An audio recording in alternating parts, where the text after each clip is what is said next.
مسلمانوں نے قیدی بنا لیے ہیں، اپنے ساتھ مدینے لے گئے ہیں، تو میری بیٹی کو بھی قیدی بنا لیا ہے۔ تو پھر وہ بڑا پریشان ہوا، اس نے سوچا میں زیادہ مال اسباب لے جاتا ہوں، جانور اونٹ بکریاں لے جاتا ہوں، جا کے حضور کی خدمت میں، نبی کی خدمت جا کے فدیہ دوں گا، اپنی بیٹی کو چھڑا لاؤں گا۔ تو اس خیال سے وہ کافی اونٹ اور بکریاں اپنے ساتھ لے کے مدینہ کی طرف روانہ ہوا۔ جب وادی عقیق میں پہنچا، مقام عقیق پر پہنچا، تو اس کے پاس دو بڑے قیمتی اونٹ تھے، انتہائی جو ہے اس کو پیارے تھے، بڑے قیمتی مہنگے اونٹ تھے۔ تو وہ اس نے سوچا یہ دو اونٹ میں یہاں چھوڑ جاتا ہوں، واپسی پر لیتا جاؤں گا۔ تو پھر وہ دو اونٹوں کو اس نے گھاٹی کے اندر جھاڑی کے ساتھ باندھ دیا، باقی سارا اپنا مال مویشی لے کے مدینہ میں پہنچ گیا۔ حضور کے سامنے جا کے عرض کی کہ میری بیٹی آپ کی قید میں ہے، یہ سارا مال میں لے کے آیا ہوں، یہ سارے اونٹ لے لیں، یہ ساری بکریاں لے لیں، میری بیٹی کو رہا کر دیں، میری بیٹی کو آزاد کر دیں۔ تو حضور نے جب اس کی یہ بات سنی تو حضور نے فرمایا کہ اے حارث کہ تو یہ اتنا مال تو لے کے آیا ہے، لیکن وہ تو اونٹ کہاں ہے جو تو وادی عقیق میں چھوڑ کے آیا تھا، وہ ساتھ کیوں نہیں لے کے آیا؟ تو اللہ تعالیٰ نے ہمارے نبی کو ایسا شاہد بنایا ہے کہ جب اس نے سنا کہ میرے ساتھ کوئی بندہ دوسرا تھا ہی نہیں، میں اکیلا تھا اس میدان میں، جنگل میں میرے ساتھ کوئی نہیں تھا، تو ان کو کیسے خبر ہو گئی؟ جب سنا کہ حضور نے پوچھا کہ بتا وہ تو اونٹ کہاں ہے جو تو اپنے ساتھ ہی لے کے آیا، وادی عقیق میں چھوڑ آیا ہے، وہ کیوں نہیں لے کے آیا؟ تو یقین ہو گیا کہ یہ غیب کی خبریں بتانے والے سچے نبی ہیں۔ فوراً جو ہے حضور کی ہاتھ پر بیعت کی اور کلمہ پڑھا، اشہد ان لا الہ الا اللہ واشہد انک رسول اللہ، میں گواہی دیتا ہوں اللہ کے سوا کوئی معبود نہیں ہے اور آپ اللہ کے سچے رسول ہیں۔ تو اللہ تعالیٰ نے ہمارے نبی کو ایسے شاہد بنایا ہے، کائنات ساری کا مشاہدہ فرماتے ہیں۔ ایسے ہی جب غزوہ بدر ہوا تو غزوہ بدر میں صفوان بن امیہ تھا، اس کا والد امیہ قتل ہو گیا، اور اس کا ایک دوست تھا عمیر بن وہب، اس کا بیٹا مسلمانوں نے قیدی بنایا اور مدینہ لے آئے۔ تو یہ عمیر بن وہب اور صفوان بن امیہ دونوں گہرے یار تھے، دوست تھے۔ ایک دن خانہ کعبہ کی حتیم میں بیٹھ کے دونوں یہ باتیں کر رہے تھے۔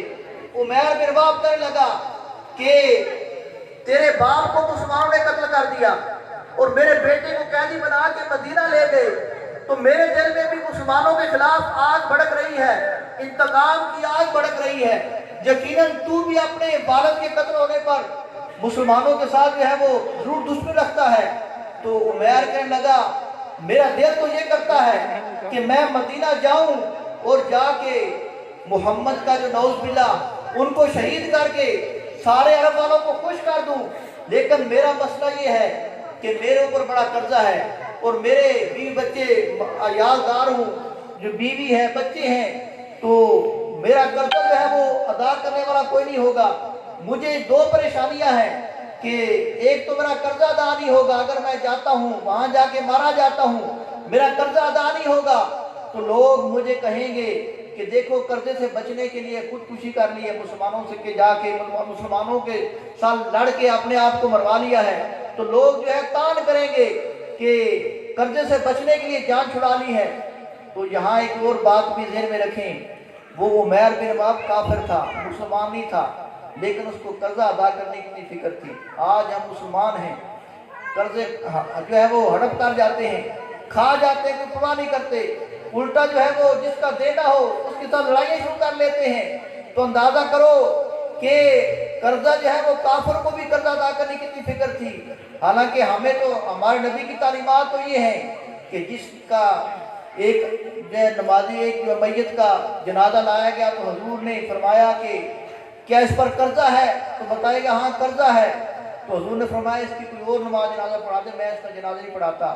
تو جو قرضہ ادا کرنے میں غفلت کرتا ہے، ادا کرنے کی پوزیشن کے باوجود ادا نہیں کرتا، تو ہمارے نبی نے اس کا جنازہ نہیں پڑھا۔ تو آج ہمارے معاشرے میں یہ جو ہے وہ بڑا عجیب ٹرینڈ ہے کہ قرضہ کھانے والا جو ہے وہ بہت زیادہ ایک ٹرینڈ بنا ہوا ہے۔ تو کافر تھا لیکن قرضہ ادا کرنے کی اس کو فکر تھی، آج ہمیں مسلمانوں کو جو ہے اس کی کوئی پرواہ نہیں ہوتی۔ تو پھر اس نے کہا میرے اوپر ایک تو قرضہ ہے، مجھے قرضے کی فکر ہے، دوسرا اگر مارا گیا تو میرے بیوی بچوں کا کیا بنے گا؟ ان کا جو ہے وہ یہ در در کی ٹھوکریں کھانے کے محتاج ہو جائیں گے، تو ٹھوکریں کا مقدر ہو جائیں گی، تو یہ جو ہے وہ کیسے گزارا کریں گے؟ جب عمیر نے یہ بات کی تو اس کے دوست صفوان بن امیہ نے کہا کہ تمہیں پریشان ہونے کی ضرورت نہیں، تو اپنے منصوبے کے مطابق جا، مدینے میں نئے نبی کا خاتمہ کر، تیرا سارا قرضہ میں ادا کروں گا، اور تیرے بچوں کو جیسے میں اپنے بچوں کو کھلاؤں گا، جو چیز اپنے بچوں کو دوں گا تیرے بچوں کو وہی دوں گا۔ انہوں نے آپس میں یہ باتیں کی، وعدہ کر لیا۔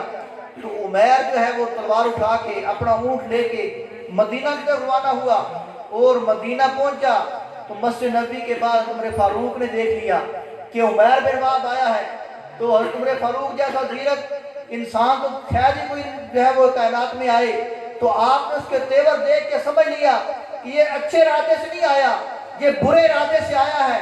فوراً اس کی گردن سے پکڑا، حضور کی بارگاہ میں لے گئے، تو حضور نے عمر فاروق سے کہا اس کو چھوڑ دو، کیا کہتا ہے؟ عمیر نے جب حضور کے سامنے حاضر ہوا، حضور نے پوچھا اے عمیر کیسے آئے ہو؟ عمیر کہنے لگا کہ میرا بیٹا آپ کی قید میں ہے، اس کی ماں رو رو کے پریشان ہے، اور اس نے مجھے کہا ہے جاؤ میرے بیٹے کی خبر لے کے آؤ، کس حال میں ہے؟ میں اپنے بیٹے کا حال معلوم کرنے کے لیے آیا ہوں۔ تو حضور نے پوچھا اگر تم اپنے بیٹے کا حال معلوم کرنے کے لیے آئے ہو تو یہ تمہارے ہاتھ میں تلوار کیسی ہے؟ یہ تمہارے ہاتھ میں تلوار کیوں ہے؟ اس نے کہا اونٹ سے جلدی اترا ہوں، وہاں رکھنا بھول گیا ہوں۔ تو پھر حضور صلی اللہ علیہ وسلم نے جب اس کا یہ جواب سنا، اور وہ جھوٹ بول رہا تھا، جو ہے وہ ٹال مٹول کر رہا تھا، تو اللہ تعالیٰ نے نبی کو شاہد بنا کے بھیجا تھا، کائنات کی ہر چیز کا مشاہدہ کرایا تھا۔ تو اس نبی نے فرمایا اے عمیر، کیا تو نے اور تیرے یار صفوان بن امیہ نے حتیم کعبہ کے پاس بیٹھ کے یہ باتیں نہیں کی تھی؟ تم نے آپس میں یہ وعدے نہیں کیے تھے کہ تم جو ہے وہ، اس نے صفوان نے تمہیں کہہ دیا تھا تم جا کے مجھے شہید کرو اور تمہارا قرضہ میں ادا کروں گا، تمہارے بھی بچوں کا خرچہ میں دوں گا، کیا تم دونوں نے یہ وعدہ نہیں کیا تھا؟ جب عمیر نے یہ باتیں سنی تو حیران ہو گیا، اور سوچنے لگا کہ جب میں اور صفوان یہ باتیں کر رہے تھے اس وقت تو ہم دو ہی تھے، تیسرا بندہ کوئی موجود ہی نہ تھا، تو ان کو کیسے خبر ہو گئی؟ تو اس کو یقین ہو گیا کہ اللہ تعالیٰ نے ان کو شاہد بنا کے بھیجا ہے۔ اس نے فوراً کہا اشہد ان لا الہ الا اللہ و اشہد ان رسول اللہ، تو میں گواہی دیتا ہوں کہ آپ اللہ کے سچے رسول ہیں۔ اللہ تعالیٰ نے ہمارے نبی کو شاہد بنا کے بھیجا ہے۔ نعرہ خلافت، نعرہ حیدری، جشن میلاد النبی۔ تو اللہ تعالیٰ نے فرمایا نبی ہم نے آپ کو شاہد بنا کے بھیجا ہے، مبشر خوشخبریاں سنانے والا بنا کے بھیجا ہے، نذیر بنا کے بھیجا ہے۔ آگے پھر فرمایا تاکہ یہ لوگ اللہ اس کے رسول پر ایمان لائیں، اور پھر فرمایا اس لیے یہ شانیں دی ہیں تاکہ یہ اپنے نبی کی امداد بھی کریں، وتوقروا، خوب جو ہے وہ اپنے نبی کی تعظیم بھی کرو، اپنے نبی کی امداد بھی کرو، اور ساتھ ساتھ ان کی خوب تعظیم کرو، ادب کرو۔ تو حضرت امام مبرک جو نحو اور صرف کے مستند امام ہیں، وہ توقروا کا معنی بیان کرتے ہیں تبارکوا فی اکرام ہی، تبارکوا فی احترام ہی، کہ یعنی اے مسلمانوں کہ تم اپنے نبی کی شان بیان کرنے میں، احترام کرنے میں، ادب کرنے میں خوب مبالغہ کرو، حد سے زیادہ حضور کی شان بیان کرو، حد سے زیادہ ان کے ساتھ محبت رکھو، حد سے زیادہ ان کا احترام کرو۔ تو احترام کتنا ہونا چاہیے، حضور کا جو ہے محبت کتنی ہونی چاہیے، حضور کا ادب کتنا ہونا چاہیے؟ ہمارے سامنے کوئی معیار نہیں ہے، تو معیار معلوم کرنے کے لیے ہم صحابہ کرام کی زندگی کا مطالعہ کرتے ہیں۔ تو سب سے پہلے جو ہے وہ صحابہ کرام ہی جو ہے ہمارے لیے معیار ہیں، کہ جنہوں نے حضور کا ادب کیا، جس انداز میں حضور کے احترام کیا، جیسے حضور کے ساتھ محبت رکھی، جیسے حضور کے ساتھ جو ہے وہ محبت والا، احترام والا، ادب والا رشتہ انہوں نے نبھایا، صحابہ کرام کا جو ہے وہ زندگی، ان کا عمل ہمارے لیے نمونہ ہے، ہمارے لیے معیار ہے۔ تو صحابہ نے حضور کی کیسے احترام کیا تھا، کتنی صحابہ کرام حضور سے محبت کرتے تھے، کتنا ادب کرتے تھے، کتنا احترام کرتے تھے۔ اس بات کو سمجھ لو کہ صحابہ کرام نے ہمیں کتنا حضور کا ادب سکھایا ہے، احترام سکھایا ہے۔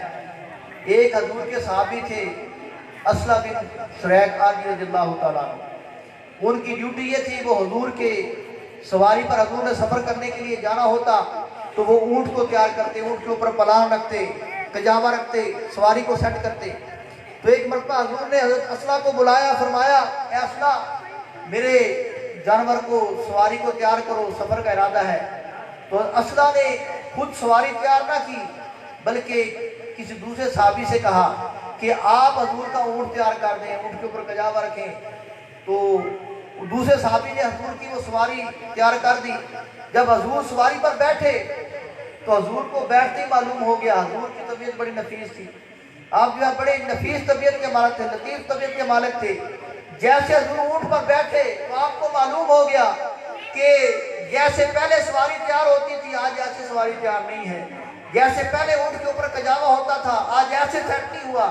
حضور کو بیٹھتے فوراً جو ہے وہ محسوس ہو گیا۔ حضور کی لطافت کی شان تو یہ ہے، حضور کی نفاست کو اگر سمجھنا چاہتے ہو تو سرکار کی نفاست کا اندازہ تو اس بات سے آپ لگا سکتے ہیں، حدیث پاک میں ہے کہ حضور جب کسی چیز کا تصور کرتے ہیں تو اس کو محسوس کر لیتے ہیں۔ اگر جو ہے وہ بدبو کا تصور کرے تو بدبو محسوس ہو جاتی ہے، خوشبو کا تصور کرتے خوشبو محسوس ہو جاتی ہے۔ کہ اس صبر میں آپ کو ایک حدیث مبارکہ سناتا ہوں کہ حضور نے فرمایا جب بندہ مومن اس دنیا سے جاتا ہے، اس کی موت کا وقت آتا ہے، تو جب اس کی روح اس کے جسم سے جدا ہوتی ہے تو پورے جہان میں اس کی خوشبو پھیل جاتی ہے۔ مومن بندہ کے بننے کے ساتھ پورے جہان میں خوشبو پھیل جاتی ہے۔ تو صاحب فرمایا کہ جب کوئی منافق کافر مرتا ہے تو جب اس کی روح اس کے جسم سے جدا ہوتی ہے، علیحدہ ہوتی ہے، تو پورے جہان میں اس کافر کی بدبو پھیل جاتی ہے۔ تو سرکار نے جب یہ بات بیان کی تو سرکار کے پاس ایک رومال تھا، آپ نے رومال کا حصہ اپنے ناک کے اوپر رکھ لیا، اپنے ناک کو ڈھانپ لیا۔ تو محدثین نے یہ لکھا ہے، محدثین نے بیان کیا ہے کہ سرکار دو عالم نے یہ بات بیان کر کے اپنے ناک کو جو ڈھانپا تھا، ناک کے اوپر رومال رکھا تھا، تو یقیناً اس وقت کوئی کافر مرا تھا اور اس کی بدبو جہان میں پھیلی ہوئی تھی، سرکار اس سے بچنے کے لیے اپنے ناک کو ڈھانپ رہے تھے۔ تو سرکار کی نفاست کا یہ شان ہے، یہ عالم ہے کہ حضور نے فرمایا کہ جب جبریل امین بئی لے کے سدرۃ المنتہا سے نیچے آنے کا ارادہ کرتے ہیں تو میں اس کی خوشبو محسوس کر لیتا ہوں۔ حضرت یعقوب علیہ السلام ان کے فرزند حضرت یوسف علیہ السلام انہوں نے جب اپنا کرتا اپنے باپ کے یعقوب کے لیے بھیجا تو کرتا لے کے بندہ مصر سے روانہ ہوا تھا، ابھی یعقوب کے پاس کنعان شہر میں پہنچا نہیں تھا۔ تو حضرت یعقوب کیا فرماتے ہیں، انی لأجد ريح یوسف، کہ مجھے یوسف کی خوشبو محسوس ہو رہی ہے۔ ابھی کرتا جو ہے مصر میں ہے، وہاں سے روانہ ہوا ہے، کنعان میں پہنچا نہیں، یعقوب علیہ السلام کے پاس آیا نہیں، اور یعقوب علیہ السلام وہاں سے خوشبو محسوس کر رہے ہیں۔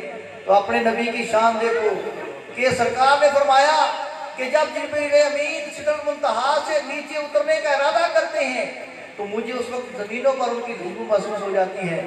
مصر اور کنعان کے درمیان تو معمولی فاصلہ ہے، چند میل کا فاصلہ ہے، تو سدرۃ المنتہا چھٹے آسمان پر زمین سے کتنا فاصلہ ہے، 6000 سال کا فاصلہ ہے۔ تو سرکار کی عظمت و شان دیکھیں کہ فرمایا کہ جبریل جب وہاں سے اترنے کا ارادہ کرتا ہے اس وقت مجھے خوشبو محسوس ہو جاتی ہے۔ تو سرکار کی لطافت تو یہ عالم ہے۔ ایک مرتبہ سرکار نے جنازہ پڑھایا، جنازہ پڑھا کے جب واپس آنے لگے تو جن کی فوت کی ہوئی تھی اس خاتون نے پیغام بھیجا، یا رسول اللہ کھانا ہمارے گھر سے کھا کے جائیے گا۔ سرکار ان کے گھر تشریف لے گئے، کھانا رکھ دیا گیا، کھانا صحابہ کرام میں تھے، کھانا شروع کر دیا۔ تو حضور نے بھی ایک بوٹی اٹھائی اپنے منہ میں رکھی، تو صحابی بیان کرتے ہیں کہ حضور نے منہ میں بوٹی رکھ کے اس کو چبایا، نگلا نہیں، کھایا نہیں، بلکہ منہ میں گھما کے باہر رکھ دی، اور ساتھ فرمایا آجدو لحم شاۃ اخذت بغیر اذن من اہلہا، کہ میں ایسی بکری کا گوشت محسوس کر رہا ہوں جو اس کی مالک کی اجازت کے بغیر ذبح کی گئی ہے۔ تو دوستو اندازہ کرو سرکار کی نفاست کا کہ گوشت کی بوٹی منہ میں رکھی ہے، فوراً معلوم کر ہو گیا، جان لیا کہ یہ بوٹی کیسی، گوشت کیسا ہے۔ فرمایا کہ میں ایسا گوشت پا رہا ہوں، ایسا گوشت معلوم ہو رہا ہے کہ جو مالک کی اجازت کے بغیر جس کو ذبح کیا گیا تھا۔ تو واقعہ کچھ اس طرح ہے کہ اس خاتون نے بکری کا، اس کے پاس بکری نہیں تھی، بکری خریدنے کے لیے بندہ بھیجا لیکن اس کو بکری نہ ملی، تو اس کے ہمسائے نے بکری خریدی تھی، اس نے اپنے ہمسائے کے گھر جو ہے وہ پیغام بھیجا کہ جو بکری تم خرید کے لائے ہو وہ مجھے دے دو، میں نے حضور کی جو ہے وہ دعوت کرنی ہے۔ تو وہ خاتون نے جو ہے وہ بکری اس سے لی اور ذبح کر دی۔ تو پھر دیکھیں ہمسائے سے اگر اجازت کے ساتھ مال لے لیا جائے تو کھانا جائز ہے کہ نہیں جائز ہے؟ کھانا جائز ہے صحیح طور پر۔ ہمسائے خود وہ مالک موجود ہے لیکن اس کی گھر والی نے گھر کے کسی فرد نے تو دے دیا تھا، تو لیکن اس کی اجازت شامل ہوگی۔ لیکن حضور کیا فرما رہے ہیں کہ جو اس کا اصل مالک تھا اس کی اجازت کے بغیر اس کو ذبح کیا گیا ہے۔ تو آج سائنس نے بڑی ترقی کر لی ہے، لیبارٹریاں جو ہے وہ اعلیٰ سے اعلیٰ لیبارٹریاں آ گئی ہیں۔ تو میں آپ سے پوچھتا ہوں اگر آپ گوشت کو ٹیسٹ کرانے کے لیے جائیں کسی لیبارٹری میں گوشت رکھیں تو لیبارٹری یہ تو بتائے گی کہ یہ گوشت فریش ہے، تازہ ہے یا پرانا ہے، باسی ہے، زہر والا ہے یا زہر سے پاک ہے، نقصان دہ یا فائدہ مند ہے۔ لیبارٹری یہ تو بتا دے گی کہ گوشت اچھا ہے یا کیسا ہے، لیکن کوئی لیبارٹری یہ تو نہیں بتائے گی کہ یہ گوشت جو ہے وہ چوری کے جانور کا ہے۔ کوئی لیبارٹری یہ تو نہیں بتائے گی یہ ایسے جانور کا ہے جس کی مالک کی اجازت کے بغیر ذبح کیا گیا ہے۔ تو یہ عظمتیں کس کی ہیں، یہ شانیں کس کی؟ ہمارے نبی کی ہیں کہ جس کو اللہ نے شاید مبشر بنا کے بھیجا کہ گوشت منہ میں رکھا تو معلوم ہو گیا کہ یہ ایسا گوشت ہے جس بکری کو اس کے مالک کی اجازت کے بغیر ذبح کیا گیا تھا۔ تو اس نفیس نبی نے جب سواری پر بیٹھے تو محسوس ہو گیا جیسے پہلے سواری تیار ہوتی تھی، آج ایسے سواری تیار نہیں ہے۔ تو اسلحہ کو بلا لیا، اے اسلحہ میں نے تمہیں کہا تھا سواری تیار کرو، لیکن لگتا ہے تم نے خود نے اس کو تیار نہیں کیا، تم نے خود اس کو تیار نہیں کیا بلکہ کسی اور سے یہ کام کروایا ہے۔ تو میں عرض یہ کر رہا تھا کہ حضور کا ادب، حضور کا احترام جیسے صحابہ نے کیا ہے وہ ہمارے لیے معیار ہے۔ تو صحابہ نے کتنا ادب کیا تھا، تو سنیں حضرت اسلحہ عرض کرتے ہیں یا رسول اللہ کہ کرے تو ارحل ناقتک وانا جنوب، یا رسول اللہ میں ناپاک تھا، میرے اوپر غسل واجب ہو چکا تھا، مجھے نہانے کا موقع نہیں ملا تھا، تو میں نے یہ بات ناپسند کی کہ ناپاک جسم کے ساتھ آپ کی سواری کو تیار کرو۔ تو صحابہ نے جو سرکار کا ادب کیا ہمارے لیے وہ معیار ہے، وہ کسوٹی ہے۔ تو فرمایا تو بالغوا فی احترام ہی، یعنی نبی کی ہم نے عزت کتنی کرنی ہے کہ حضور کے احترام میں خوب مبالغہ کرنا ہے۔ صحابہ یہ مبالغہ ہی کر رہے تھے۔ تو ایک اور واقعہ سماعت فرمائیں، حضرت ام حبیبہ رضی اللہ عنہا کون ہے؟ سفیان کی صاحبزادی ہیں، بیٹی ہیں۔ تو وقت تھوڑا ہے تو صرف ان کا جو سرکار کا احترام جو انہوں نے ہمیں سکھایا ہے وہی پہلو بیان کرتا ہوں کہ حضرت ام حبیبہ کے والد ابو سفیان ابھی مسلمان نہیں ہوئے تھے، ملنے کے لیے مدینہ پاک آئے، حضرت ام حبیبہ کے گھر آئے۔ تو حضرت سفیان جیسے ہی آئے تو حضور کا بستر بچھا ہوا تھا، جیسے ہی ابو سفیان حضور کے بستر پر بیٹھنے لگے تو جلدی سے ام حبیبہ نے وہ بستر لپیٹ دیا، اکٹھا کر دیا۔ تو ابو سفیان بڑا حیران ہوا، اس نے کہا کہ بیٹی کیا بات ہے کہ مہمانوں کے تو بستر بچھائے جاتے ہیں، مہمانوں کے لیے تو جو ہے وہ جو انتظام کیا جاتا ہے، ان کو بٹھانے کے لیے جو اچھے سے اچھا انتظام کیا جاتا ہے، کیا یہ بستر میرے لائق نہیں ہے یا میں اس بستر کے لائق نہیں ہوں؟ تم نے بستر اکٹھا کیوں کر دیا ہے؟ تو ام حبیبہ نے امت کو سبق سکھایا کہ اپنے نبی کی محبت کتنی ہونی چاہیے، ادب کتنا ہونا چاہیے۔ باپ سامنے ہے، کافر ہے، تو فرمایا کہ اے ابا جان یہ بستر میں نبی کا پاک بستر ہے، آپ جو ہے وہ نجس ہے، ناپاک ہیں، آپ اس کے اوپر بیٹھنے کے قابل نہیں ہیں۔ یہ بستر اتنا محترم ہے، اتنا قابل احترام ہے۔ تو ہمیں بھی سرکار کے ساتھ وہی احترام والا رشتہ رکھنا چاہیے، محبت والا رشتہ رکھنا چاہیے، ادب والا رشتہ رکھنا چاہیے جو صحابہ کرام نے بتایا ہے۔ تو جب تک ہمارے دل میں حضور کے ساتھ اتنی محبت، اتنا احترام کا جذبہ نہیں ہوگا، اتنا ادب نہیں ہوگا تو ہمارا ایمان مکمل نہیں ہوگا، کیوں حضور کی محبت کے بغیر ایمان کامل نہیں ہو سکتا۔ تو اللہ تعالیٰ کی بارگاہ میں دعا ہے کہ اللہ تعالیٰ ہمیں صحیح معنوں میں اپنے نبی کے ساتھ محبت کا تعلق قائم کرنے کی توفیق عطا فرمائے، حضور کا صحیح معنوں میں احترام سیکھنے کی توفیق عطا فرمائے اور آپ کی سیرت و کردار کو اپنانے کی توفیق عطا فرمائے۔ بارے دیگر دعا گو ہوں اللہ تعالیٰ ہمارے عزیزم کی اس انتظام کو اپنی بارگاہ میں قبول فرمائے اور ان کی شادی کو خانہ آبادی بنائے اور ان کو نیک صالح اولاد سے جو ہے نوازے، ان کی آنے والی زندگی کو پہلے سے زیادہ باعزت و بابرکت بنائے، آمین وما علیہ الا البلاغ المبین۔ آمین۔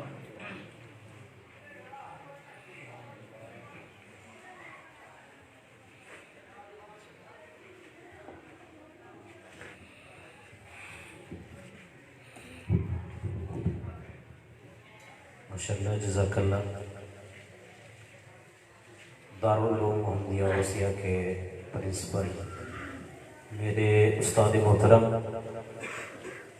اور میرے لیے خوش نصیبی کی بات یہ ہے کہ میں نے ابتدائی کتابیں تسہیل الصرف اور تسہیل النحو، تسہیل الصرف کا بھی ان سے فیض لیا ہے اور تسہیل النحو کا بھی ان سے فیض لیا ہے، اور الحمدللہ استاد صاحب کی نفاست میں ایسی بات ہے کہ بندہ بتا نہیں سکتا۔ دو باتیں ہیں استاد صاحب کا، ہمیں جب پڑھاتے تھے پہلا رویہ استاد کا اور دوسرا رویہ باپ کا، کہ باپ کی طرح شفقت بھی ہم پر فرماتے اور استاد کی طرح پڑھاتے بھی تھے۔ اور دوسری بات ان میں یہ ہے کہ یہ حضور علیہ الصلوۃ والسلام کے خاندان میں سے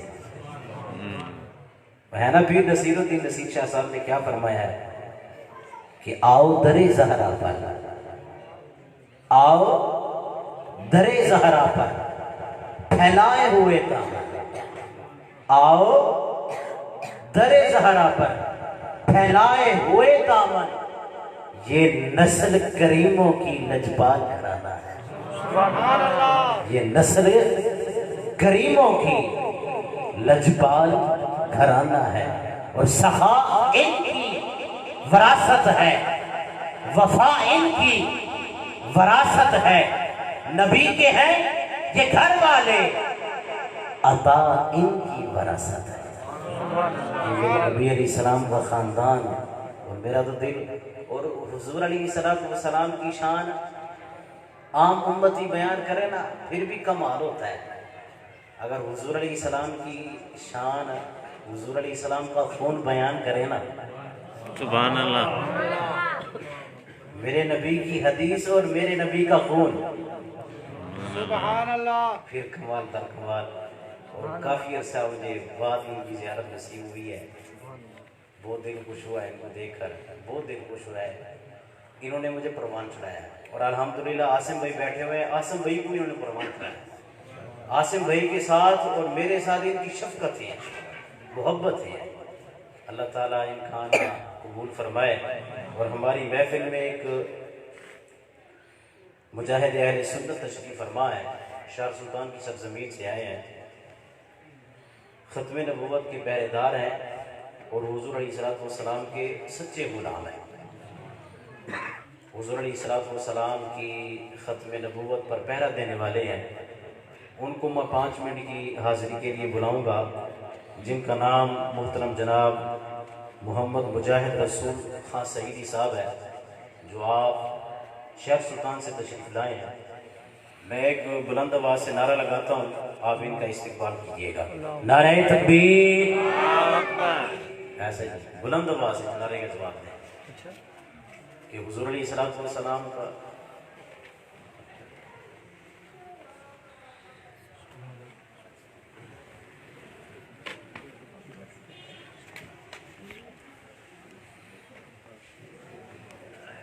بلند آواز سے نعرہ لگائیں تاکہ اس نعرے سے ہمارے دلوں کو سکون ملے۔ نعرہ تکبیر، نعرہ رسالت، بلند آواز سے نعرہ لگائیں۔ میرے نبی علیہ السلام کا نعرہ ہے، دل سے بھی آواز نکالیں اور زبان سے بھی آواز نکالیں۔ نعرہ رسالت، دونوں ہاتھوں کو بلند کر کے، نعرہ رسالت، نعرہ خلافت، نعرہ حیدری۔ نحمده ونصلي ونسلم على رسوله الكريم، اما بعد فاعوذ بالله من الشيطان الرجيم، بسم الله الرحمن الرحيم، الصلاة والسلام عليك يا رسول الله وعلى آلك وصحابك یا حبیب اللہ۔ لوٹ چل عہد نبوی کی سمت اے رفتار جہاں، لوٹ چل عہد نبوی کی سمت اے رفتار جہاں، پھر میری درماندگی کو ارتقا درکار ہے۔ سب سے پہلے تو میں اپنے محترم المقام انکل نذیر احمد صاحب کو مبارکباد پیش کرتا ہوں کہ جنہوں نے اپنے صاحبزادے کی شادی کے موقع پر ایک عظیم کام کیا ہے۔ جیسے کہ حضرت صاحب بیان فرما رہے تھے کہ آج کل ہمارے ہاں یہ رواج ہوتا ہے کہ ہم شادی کے موقع پر بہت سی خرافات کرتے ہیں، اور میں مبارکباد پیش کرتا ہوں علامہ عاصم نذیر سعیدی صاحب کو اور اپنے دوست جناب محمد قاسم صاحب کو، جنہوں نے ایک عظیم کام کیا اور یہ جہاد کیا۔ میں آپ کے سامنے زیادہ حیر نہیں ہونا چاہتا، چند باتیں آپ سے گوش گزار کر کے آپ سے اجازت چاہوں گا۔ آپ لوگ بخوبی جانتے ہیں اس وقت پاکستان کے اندر قادیانیت اپنے عروج پر ہے۔ قادیانیت بہت سے لوگ جانتے ہیں جو یونیورسٹیز کالجز میں پڑھتے ہیں، اور جو لوگ دین اسلام کے ساتھ وابستہ ہیں وہ بخوبی جانتے ہیں کہ قادیانیت کا مطلب کیا ہے، کہ قادیانی وہ لوگ ہیں جو ہمارے آقا کریم صلی اللہ علیہ وسلم کے مقابلے میں مرزا غلام محمد بدبخت کو اپنا نبی مانتے ہیں۔ آج میں یہ پیغام واضح کر دینا چاہتا ہوں، لوگوں سنو، ہم جتنا بھی کام کریں، چاہے ہم ختم نبوت کے اوپر بات کریں، ہم میلاد مصطفیٰ منیں، عظمت قرآن کی بات کریں، اگر ہمارا ایمان عقیدہ ختم نبوت پر پختہ نہیں تو نہ ہماری یہ مسجدیں آباد ہوں گی، نہ یہ ہمارے محلے آباد ہوں گے، نہ یہ ہمارے سکول آباد ہوں گے۔ سن لو، ہم میلاد اس لیے مناتے ہیں، لوگوں سن لو، میلاد اس لیے منایا جاتا ہے تاکہ دلوں میں عشق مصطفیٰ پیدا ہو، ادب مصطفیٰ پیدا ہو۔ اگر ادب مصطفیٰ نہیں، اگر عظمت مصطفیٰ نہیں، تکریم مصطفیٰ نہیں، تو سن لو، ایمان نہ علم کا نام ہے نہ عمل کا نام ہے، کوئی عمل قبول نہ ہوگا۔ میں اگر یہ مختصر کر دوں کیونکہ وقت کے دامن میں گنجائش نہیں ہے، لوگوں سنو، ایک نوجوان بچہ ہے، اس نے کلمہ نہیں پڑھا، لیکن وہ مصطفیٰ کریم صلی اللہ علیہ وسلم کے نالین پاک اٹھاتا ہے، وہ جنت کی بشارت پا جاتا ہے۔ اور وہ لوگ بھی موجود ہیں جو مسجد بنا کے بھی منافق ٹھہرے، کیونکہ وہ بدبخت تھے، میرے آقا کی شان میں توہین کرتے تھے۔ آج اس کانفرنس کے ذریعے میں ایک پیغام واضح کر دینا چاہتا ہوں، اے لوگوں، جس طرح آپ اپنے گھروں میں، اپنے بازاروں میں، اپنے مختلف معاملات کے اندر اپنے بچوں کو اپنے بزنس کے بارے میں بتاتے ہیں، اپنے کاروبار کے بارے میں بتاتے ہیں، جتنا زندگی کے معاملات ہیں آپ ان کے ساتھ ڈسکس کرتے ہیں، اپنے گھروں میں یہ کہتے ہیں کہ ہمارا اتنا کاروبار ہے، ہماری اتنا پراپرٹی ہے، ہمارا یہ ہے، ہمارا وہ ہے۔ کیا آج تک آپ لوگوں نے اپنے گھروں میں بیٹھ کے عزت مصطفیٰ، ناموس رسالت کے اوپر کبھی کوئی بات کی ہے؟ سب لوگ اپنے گربان میں جھانکتے، اگر آپ نے بات نہیں کی تو بروز قیامت مصطفیٰ کریم صلی اللہ علیہ وسلم کو ہم کیا منہ دکھائیں گے؟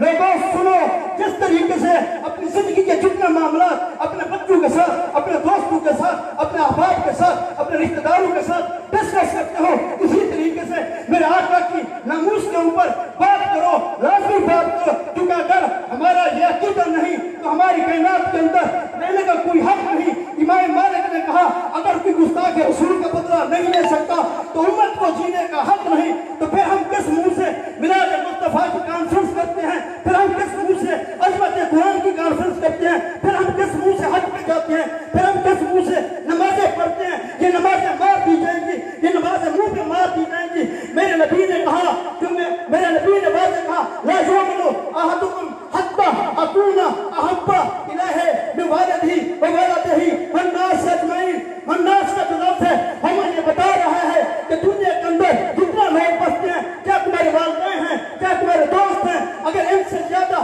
مجھے محبت نہیں کرو گے تو مومن نہیں ہو سکتے۔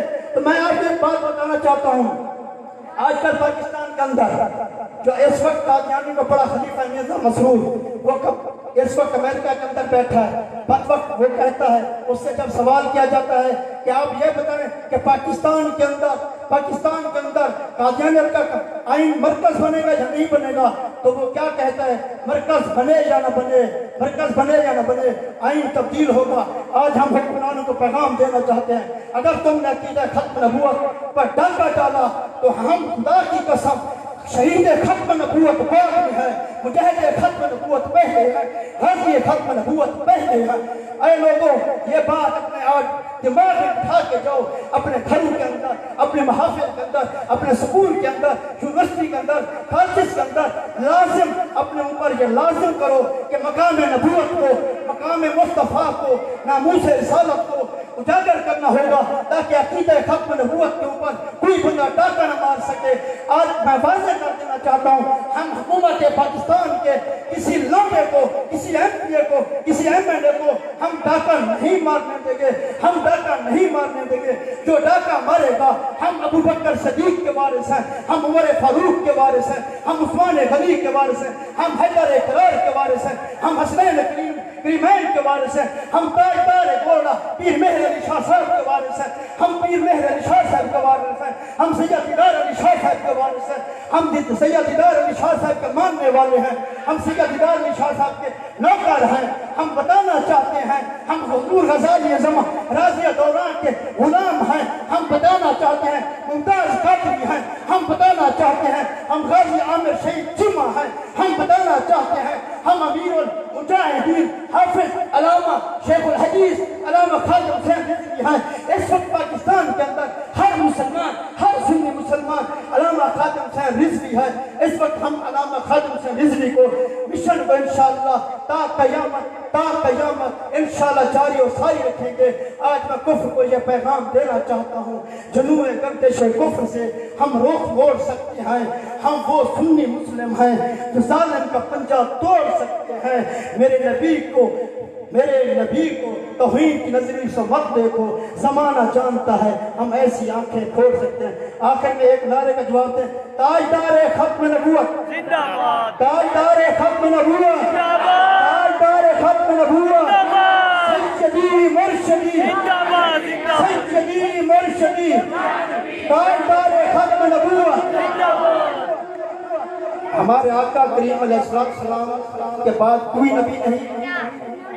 کافر قادیانی کہتے ہیں کہ ہمارا نبی مرزا غلام محمد ہے، تو اگر کوئی بندہ ان کے کفر میں شک کرے تو وہ بھی کافر ہے۔ یہ امام احمد رضا فاضل بلیلوی رحمت اللہ علیہ کا متفق کا فتویٰ ہے کہ ان کے کفر میں شک کرنا بھی کفر ہے۔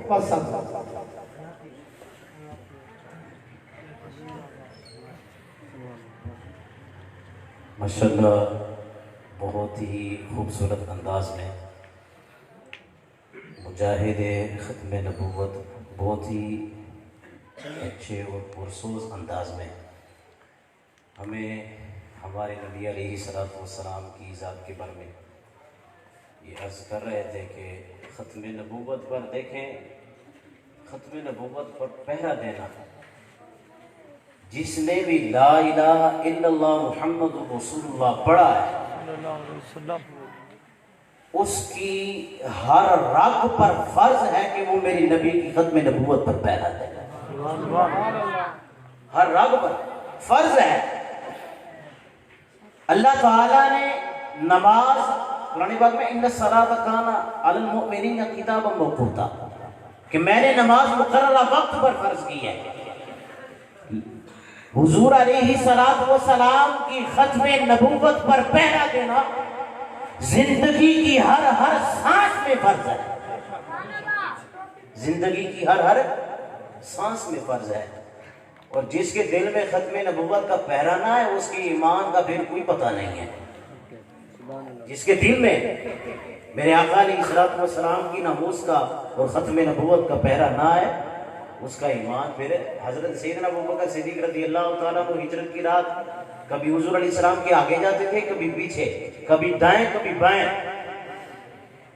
کیوں کہ حضور علیہ السلام کو اس لیے ایسے کر رہے تھے کہ حضور کوئی دائیں سے یا بائیں سے یا سامنے سے پیچھے سے آ کر آپ پر وار نہ کر دے، ابو بکر آگے بھی آ کر آپ کی حفاظت کرے گا، دائیں بھی بائیں بھی اور پیچھے بھی آپ کی حفاظت کرے گا، ہر وقت آپ کی حفاظت کرے گا۔ اور ابو بکر کو انعام کیا ملا ہے؟ جس جگہ پر 70,000 فرشتہ صبح اور 70,000 فرشتہ شام کو آ کر درود پڑھتا ہے اور طواف کرتا ہے جس جگہ کا، اس جگہ پر میرے آقا نے ابو بکر کو سلایا ہوا ہے۔ تو آج ہماری اس محفل میں ختم نبوت بھی اجاگر ہے، ناموس رسالت بھی اجاگر ہے، اور ہمارے مہمان جو تھے وہ تشریف لا چکے ہیں۔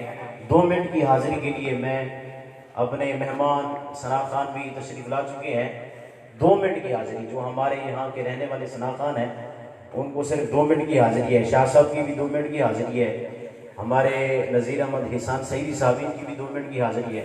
اب نعت کے لیے نذیر احمد حسان سعیدی صاحب تشریف لائیں گے، آپ بلند آواز سے نعرہ لگائیں، ان کا استقبال کریں۔ نعرہ تکبیر،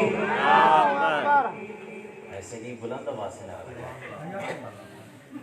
یہ سست نعرے جو ہے نا، دیکھیں جو رب کا نام بلند آواز سے نہیں پکار سکتا وہ ختم نبوت پر پہرا کیسے دے سکتا ہے؟ جو رب کا نام بلند آواز ہے وہ ختم نبوت پر پہرا دے، بلند آواز سے نعرہ تکبیر، دونوں ہاتھوں کو بلند کر کے نعرے کا جواب دیں۔ نعرہ رسالت، نعرہ رسالت، نعرہ خلافت، نعرہ حیدری۔ بسم اللہ الرحمن الرحیم۔ دوستو سب تو پہلے مبارکباد پیش کرنے محترم جناب نذیر احمد صاحب، انہوں نے صاحبزادے علامہ قاری محمد عاصم سعیدی۔ تو دوستو بہترین محفل ہے، تو سوندے بیٹھے آئے 2 منٹ کی حاضری میں اپنے پیر و مرشد حضور غزالی زمان راضی دوارا انہوں دی نعت دے صرف 3 شعر پڑھسا، امید ہے 2 منٹ ایک مکھا دے سا۔ روشی پڑھسو سارے حضرات باوز بلند۔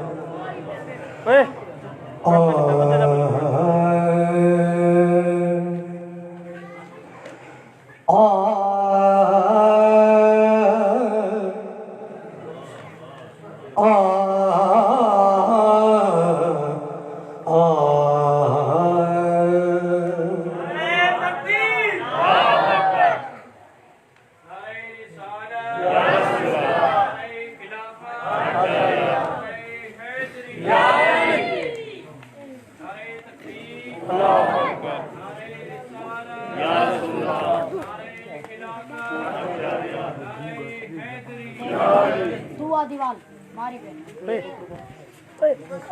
بندے دا بول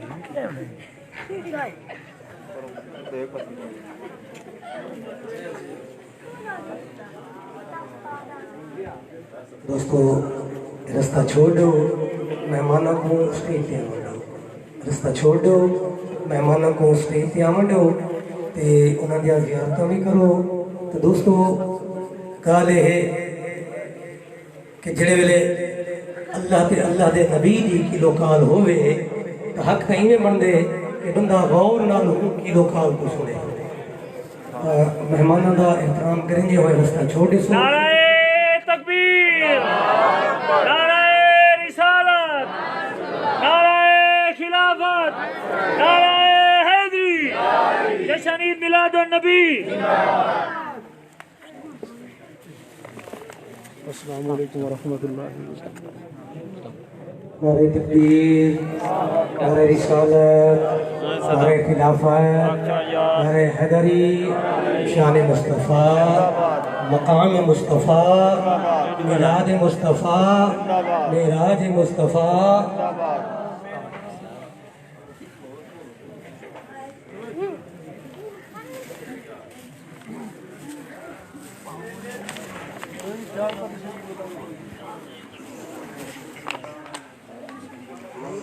دوستو بہوے سو، سارے دوست بہوے سو۔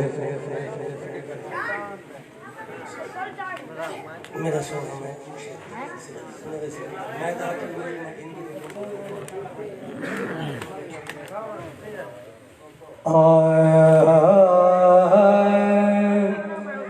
آ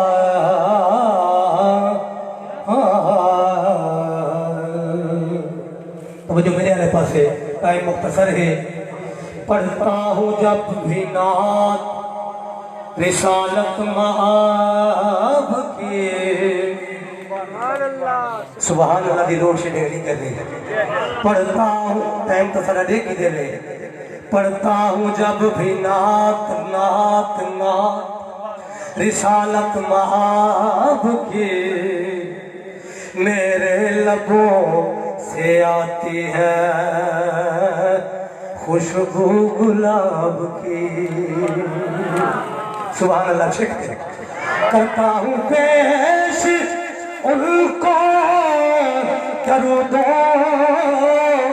کی ڈالیاں.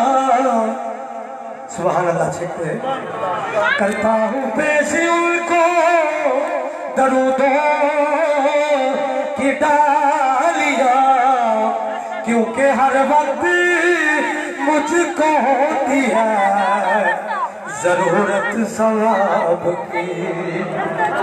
ہر وقت مجھ کو ہوتی ہے ضرورت ثواب کی.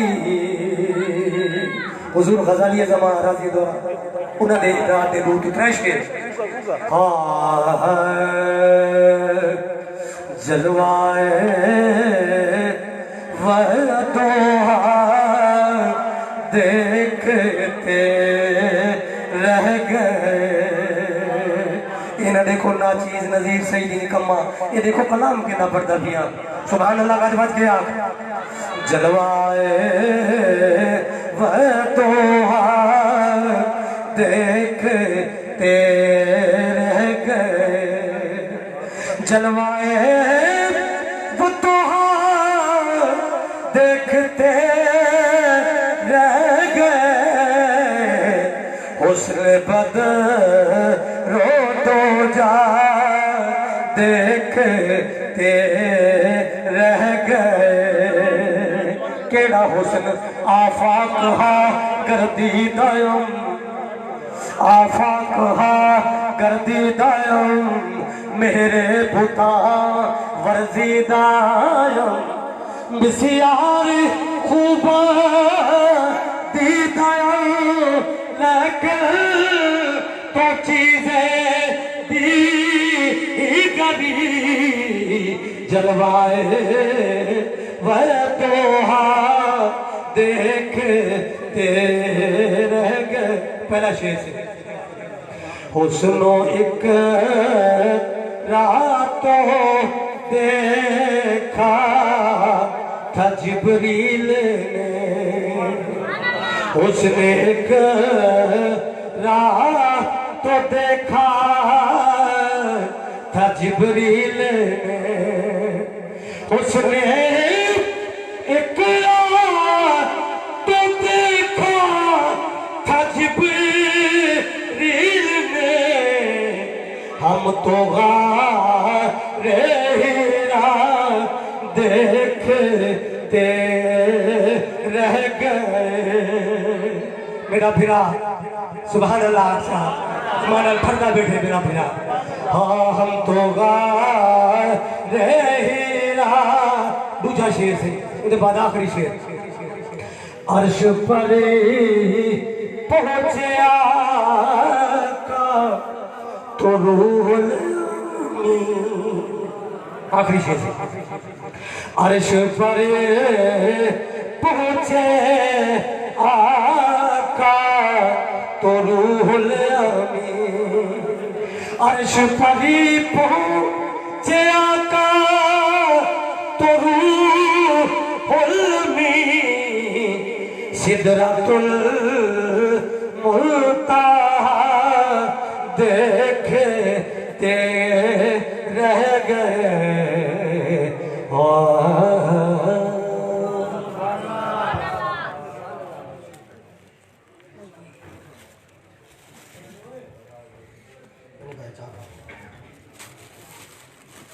سبحان اللہ. ماشاءاللہ. دوستو دعا ہے اللہ تبارک و تعالیٰ سارے بھائی نذیر احمد سید سادے دی خوشی کو سلامت فرماوے. تمہاری سادی حاضری اللہ تعالیٰ اپنی بارگاہ قبول فرماوے. 2 منٹ دی حاضری دا حکم تھے. درود پاک حضور بشان.